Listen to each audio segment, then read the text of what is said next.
ದೇಶದಲ್ಲಿ ಅಂತ ಇದ್ರ ಬಗ್ಗೆ ಒಂದು ಕೂಡ ಪಕ್ಷದಿಂದ ಆಗಲಿ ಯಾವುದೋ ಒಂದು ರಿಯಾಕ್ಷನ್ ಬಂದಿಲ್ಲಲ್ಲ.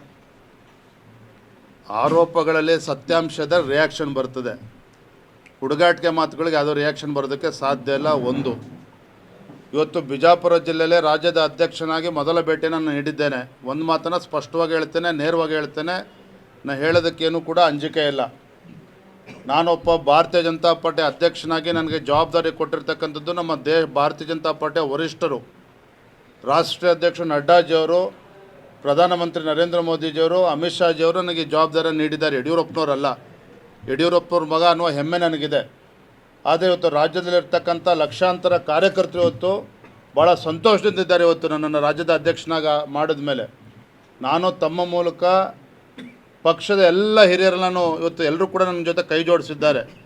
ಈಶ್ವರಪ್ಪನವರ ಆದಿಯಾಗಿ, ಸಿ ಟಿ ರವಿಯವರ ಆದಿಯಾಗಿ, ಸದಾನಂದ ಗೌಡರ ಆದಿಯಾಗಿ ಎಲ್ಲರೂ ಕೂಡ ಇವತ್ತು ವಿಜೇಂದ್ರ ಪಕ್ಷದ ಅಧ್ಯಕ್ಷ ನೇತೃತ್ವದಲ್ಲಿ ಪಕ್ಷಕ್ಕೆ ಬಲವನ್ನು ಕೊಡ್ತಕ್ಕಂಥ ಕೆಲಸ ಮಾಡ್ತೇವೆ ಅಂತೇಳಿ ಹಿರಿಯರೆಲ್ಲರೂ ಕೂಡ ನನಗೆ ಆಶೀರ್ವಾದವನ್ನು ಮಾಡಿದ್ದಾರೆ. ಇವತ್ತು ನಾನು ಒಂದು ಮಾತನ್ನು ಹೇಳ್ತೇನೆ, ಹೊಸ ವರ್ಷದ ಹೊಸ್ತಿಲಲ್ಲಿ ನಾವೆಲ್ಲರೂ ಕೂಡ ಇದ್ದೇವೆ. ಹೊಸ ವರ್ಷದ ಹೊಸ್ತಿಲಲ್ಲಿರ್ತಕ್ಕಂಥ ನಾನು ರಾಜ್ಯದ ಅಧ್ಯಕ್ಷನಾಗಿ ಎಲ್ಲ ಹಳೆಯ ವಿಚಾರಗಳನ್ನು ಬದಿಗಿಟ್ಟು ಹೆಚ್ಚು ಉತ್ಸಾಹದಿಂದ ಎಲ್ಲರನ್ನೂ ಕೂಡ ವಿಶ್ವಾಸಕ್ಕೆ ತೆಗೆದುಕೊಂಡು ಎಲ್ಲ ಹಿರಿಯರ ಮಾರ್ಗದರ್ಶನದಲ್ಲಿ ಮುಂದೆ ಪಕ್ಷವನ್ನು ಮುನ್ನಡೆಸಬೇಕು ಅನ್ನೋ ಒಂದು ದಿಟ್ಟ ನಿರ್ಧಾರದಿಂದ ನಾನು ಮುನ್ನಡೀತಾ ಇದ್ದೇನೆ. ನನಗಿವತ್ತು ನನ್ನ ಗುರಿ ಸ್ಪಷ್ಟವಾಗಿದೆ. ನಾನು ಇಟ್ಟಿರ್ತಕ್ಕಂಥ ನನ್ನ ಮುಂದೆ ಇರ್ತಕ್ಕಂಥ ಗುರಿ, ನಾನು ಇಟ್ಟಿರ್ತಕ್ಕಂಥ ಒಂದು ಹೆಜ್ಜೆ ಯಾವತ್ತೂ ಕೂಡ ಹಿಂದೆ ಇಡ್ತಕ್ಕಂಥ ಪ್ರಶ್ನೆನೇ ಇಲ್ಲ.